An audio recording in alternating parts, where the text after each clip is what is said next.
నేనేం బూతులు మాట్లాడాల. ఓకేనా? వర్ధిల్లాలి మాది యువకుల యువ నాయకత్వం, మాదిగా యువ నాయకత్వం. మేము చాలా నిర్బంధాలు, అరెస్టులు, కేసులు, జైల్లో ఉన్నప్పుడు మా ప్రతి అంశాన్ని పబ్లిక్కి తెలియజేసి ప్రజలకు, మాదిగలకి, ప్రభుత్వానికి వారాధించినటువంటి మీడియా మిత్రులకు కూడా మేము శిరస్సు వంచి నమస్కారాలు చేస్తున్నాం. ఈరోజు మీడియా లేకపోతే మాదిగల ఉద్యమం లేదు.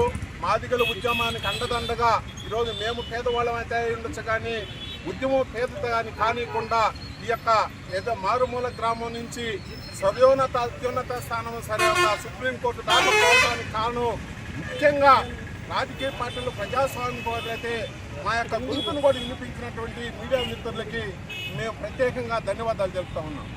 ఎస్సీలకి, ఎస్సీలో ఉన్న కులాలకి ఒక పండుగ రోజు.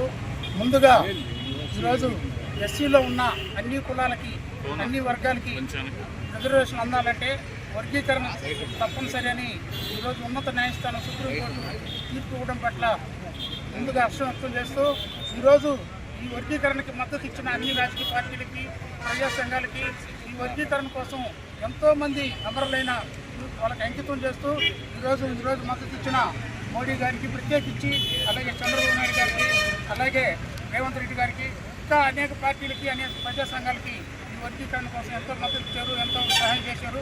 వారందరూ కూడా పేరు పేరున తెలుసు ఉంచి వందనాలు తెలియజేస్తున్నారు.